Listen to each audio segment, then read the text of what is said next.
Best affordable cameras for content creators under 60k.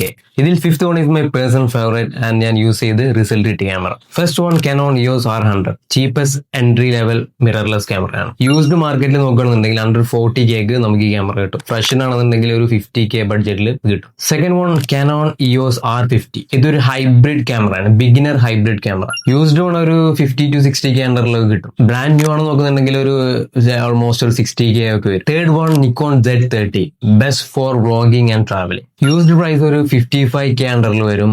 Brand new camera ആണെന്നുണ്ടെങ്കിൽ ഒരു 66 under 70k ഒക്കെ വരും. Fourth one DJI Osmo Pocket 3. ഭയങ്കര easy ആയിട്ട് കൊണ്ടുനടക്കാൻ പറ്റിയൊരു ക്യാമറയാണ്. എവിടെ വേണമെങ്കിലും കൊണ്ടുപോകാം, എങ്ങനെ വേണമെങ്കിലും ഷൂട്ട് ചെയ്യാം. ജസ്റ്റ് ഒരു ഇതുപോലെ ഉണ്ടാവുള്ളൂ. ഒരു യൂസ്ഡ് Pocket 3 ആണ് നോക്കുന്നുണ്ടെങ്കിൽ ഒരു അണ്ടർ 60k ഒക്കെ അവൈലബിൾ ആണ്. 55k 50 to 55k ഒക്കെ അവൈലബിൾ ആണ്. ബ്രാൻഡ് ന്യൂ ആണെന്നുണ്ടെങ്കിൽ ഒരു 60k 65k ഒക്കെ ആവും. And the fifth one Sony ZV-E10, which one I am currently using now. ഇതൊരു കോണ്ടന്റ് ക്രിയേറ്റർ ഫ്രണ്ട്ലി ക്യാമറ ആയിട്ടാണ് സോണി അന്ന് ഇത് മാർക്കറ്റിൽ ഇറക്കിയത്. ഭയങ്കര ഈസി ടു ഹാൻഡിൽ, സൈസ് ആണെങ്കിലും ഭയങ്കര ചെറുതാണ്, ലോഗ് ഫയൽ സപ്പോർട്ട് ചെയ്യും, എല്ലാതും ഉണ്ട്. ഒരു ക്രിയേറ്റർക്ക് ആവശ്യമുള്ള എല്ലാ കാര്യങ്ങളും ഇതിലുണ്ട്. പ്രൈസ് വൈസ് നോക്കുകയാണെന്നുണ്ടെങ്കിൽ ഇപ്പൊ നമുക്കൊരു 50k അണ്ടറിലൊക്കെ സോണി ZV-E10 കിട്ടും. ബ്രാൻഡ് ന്യൂ ആണെന്നുണ്ടെങ്കിൽ ഒരു 60k 65k ഒക്കെ ഉണ്ട്. ഇതിന് Mark II ഇപ്പോൾ മാർക്കറ്റിൽ അവൈലബിൾ ആണ്. അതിൽ 10-bit കളർ ഗ്രേഡിംഗ് സംഭവങ്ങൾ വരുന്നുണ്ട്. അപ്പൊ നിങ്ങളൊരു കോണ്ടന്റ് ക്രിയേറ്റർ ആണ്, ഈ ഫോണിൽ നിന്നൊക്കെ ഒന്ന് ഒരു ക്യാമറയ്ക്ക് ഒന്ന് അപ്ഗ്രേഡ് ചെയ്യണമെന്നുണ്ടെങ്കിൽ I would suggest you to take Sony ZV-E10.